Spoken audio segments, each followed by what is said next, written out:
প্রশ্নে বলছে একটি বহুভুজের প্রতিটি বহিস্থ কোণের পরিমাণ হচ্ছে 60 ডিগ্রি হলে বহুভুজটির বাহুর সংখ্যা কত? মানে আমাদের বাহুর সংখ্যা বের করতে বলছে। তো এখানে লক্ষ্য রাখতে হবে যে বহিস্থ কোণের পরিমাপ কিন্তু দেওয়া আছে, যদি অন্তস্থ কোণের পরিমাপ দেওয়া থাকে তাহলে একটু ভিন্ন হবে। তো সেটা আমি বুঝাবো। তার আগে আমরা এই প্রশ্নের অ্যান্সার যেভাবে করবো সেটা হচ্ছে যখন বহিস্থ কোণের মাপ দেওয়া আছে এবং বাহুর সংখ্যা বের করতে বলছে বহুভুজের, সেই ক্ষেত্রে আমরা এই 60 ডিগ্রিকে মানে 60 ডিগ্রিটা দিয়ে আমরা 360 ডিগ্রিকে ভাগ করব। অর্থাৎ এই যে 360 ডিগ্রিকে 60 দিয়ে ভাগ করব, তাহলে পাবো 6টি। তাহলে আমরা এই যে বহুভুজের বাহুর সংখ্যা হবে 6টি, অর্থাৎ ক নম্বরটি রাইট অ্যান্সার। এই প্রশ্ন বলছে একটি বহুভুজের প্রতিটি বহিস্থ কোণের পরিমাণ হচ্ছে 45 ডিগ্রি হলে বহুভুজটির মোট কতটি বাহু আছে? তো এখানেও বহিস্থ কোণের মাপ দেওয়া আছে 45 ডিগ্রি, বহুভুজটিতে মোট কয়টি বাহু আছে সেটা আমাদের বের করতে হবে। তো সেই ক্ষেত্রে আমরা কি করব, 360 দিয়ে অর্থাৎ 360কে 45 দ্বারা ভাগ করব। 45 দ্বারা যদি আমরা ভাগ করি তাহলে পাবো যেটা সেটা হচ্ছে 8। তাহলে যেটা পাবো সেটা হচ্ছে 8। 8 দিয়ে যদি আমরা 8 আর 45 গুণ করি তাহলে 360 হবে। তাহলে ক নম্বরটি হচ্ছে রাইট অ্যান্সার। এটা হচ্ছে বহিস্থ কোণের মাপ যখন দেওয়া থাকবে এবং বাহুর সংখ্যা যখন বের করতে বলবে তখন আমরা এই টেকনিকটাকে প্রয়োগ করব। ওকে। এই প্রশ্নে বলছে যে একটি বহুভুজের প্রতিটি অন্তস্থ কোণের পরিমাণ 144 ডিগ্রি হলে বহুভুজের মোট বাহুর সংখ্যা কত?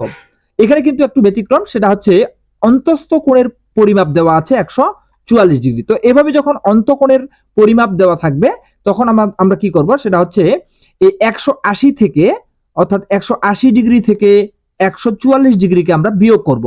144 ডিগ্রিকে আমরা বিয়োগ করব। তো বিয়োগ করলে যেটা পাবো সেটা হচ্ছে আমরা 36 পাবো। ঠিক আছে, 36 পাবো।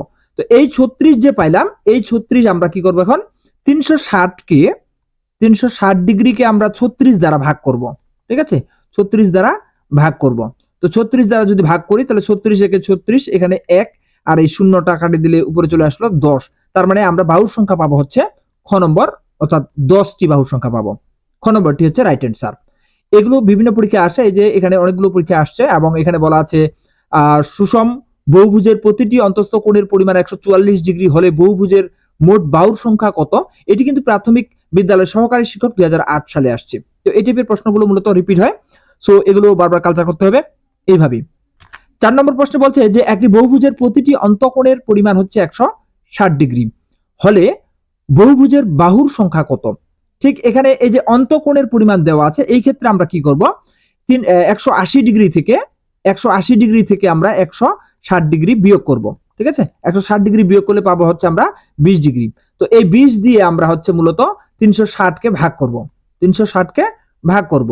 যদি আমরা ভাগ করি তাহলে মূলত যেটা পাবো সেটা হচ্ছে, আমরা যদি 0 0 কেটে দেই তাহলে 18 দুগুণে 36, এখানে পাবো আমরা হচ্ছে 18 পাবো, অর্থাৎ বাহুর সংখ্যা হবে 18। গ নম্বরটি হচ্ছে রাইট অ্যান্সার। তো আমার এই নিয়মগুলো যদি বুঝতে পারেন তাহলে অবশ্যই এই 5 নম্বর প্রশ্নটির উত্তরটি কমেন্টের মাধ্যমে জানাবেন। প্রশ্নে বলা আছে সুষম বহুভুজের একটি অন্তঃকোণের পরিমাণ হচ্ছে 135 ডিগ্রি হলে এর বাহুর সংখ্যা কত? এই প্রশ্নটির সঠিক উত্তরটি কমেন্টের মাধ্যমে জানাবেন।